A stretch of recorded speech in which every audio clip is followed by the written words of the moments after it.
کچھ چیزیں ایسی ہیں جو میں لڑکوں سے بات کرنا چاہتی ہوں. میں کہتی ہوں کہ ہیں لڑکوں کو چاہیے کہ وہ کہیں اپنے خاندان کو، ایک تو جہیز کا کوئی نام نہ لے، یہ بدتمیزی ہے.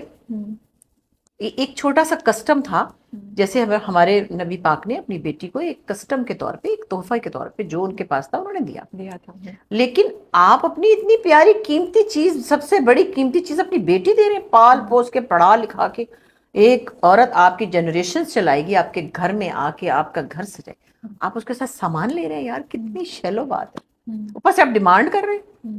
اچھا چلو جی، میرا دل چاہ رہا تھا، میں نے اپنی بیٹی کو گاڑی دے دی تھی، ٹھیک ہے ایک بات کریں، لیکن لڑکوں کو کھڑے ہونا چاہیے. میں ان کے ماں باپ کو بھی نہیں کہتی، ان کو تھوڑا سا اپنی انٹیگریٹی کا خیال رکھنا چاہیے، اور وہ بڑے باعزت لگیں گے. ساری زندگی ان کی بیوی اور ان کی سسرال ان کی عزت کرے گی. اپنے بلبوتے پہ کیوں نہیں کرتے آپ لوگ؟ صحیح بات ہے کہ آپ کہیں کہ جی یہ چیزیں ہمارے گھر میں نہیں ہوں گی. اور یہ ہمارے پیرنٹس نے کی. میرا ایک ہی بھائی ہے، امریکہ میں ہوتا ہے، اور وہ آیا تھا تو اس کا لاہور میں رشتہ ہوا. وہ لوگ کوئی ایسے غریب نہیں تھے، مطلب مناسب جیسے مڈل کلاس ہماری طرح کے لوگ تھے. انہوں نے کہا جی جہیز، اس نے کہا جی میں تو نہیں لوں گا، میں تو باہر جا رہا ہوں. میری امی نے کہا بات سنی، میری 4 بیٹیوں کی شادیاں ہو چکی ہیں، ہمارا گھر سامان سے بھرا ہوا ہے، نہ ہمیں اس کے کمبل چاہیے نہ ہمیں اس کے برتن چاہیے، تو چلی جائے گی. لاجک ہے نا. تو ہم کیوں اس کا سامان لے کے بیٹھے ہیں؟ آپ ڈنر سیٹ دیں گے تو ہم تو یہاں، یہ تو پڑا رہے گا ادھر ہی. انہوں نے کہا نہیں جی، ہم نے جیسے کہتے نہیں ہم تو اپنی بیٹی کو دینا چاہتے ہیں. ہم نے کہا جی آپ اپنی بیٹی کو دیں تو اس کو کوئی، آپ نے جو جھمکے دینے وہ دے دیں، جو وہ استعمال کرے، جو اس کی مرضی ہے. اس کو آپ 50,000 روپے دے دیں، ہمیں کیا پتا.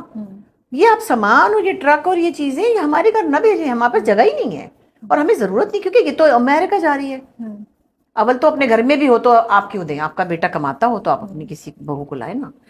تو ہمارے گھر میں تو میری امی نے کیا کیا، صرف نکاح ہوا، کیونکہ میرے بھائی نے فٹافٹ کاغذ بنوانے تھے، اور وہ اس زمانے میں 400 روپے پہ نکاح ہوا. مجھے بھی بلکہ میں جانے کا موقع نہیں ملا. میں نے کہا اے اللہ، ہمارا ایک ہی بھائی تھا، مجھے بلایا ہی نہیں.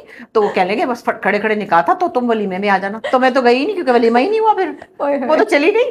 تو پھر میری امی کا ریڈیو پہ اس زمانے میں انٹرویو ہوا. انہوں نے کہا بیگم بشیر آپ نے یہ مثال قائم کی ہے. تو یہ چیزیں لڑکوں کو کرنی ہوں گی. لڑکوں کو بھی اپنے گھر والوں کو، فیملیز کو سمجھانا ہوگا.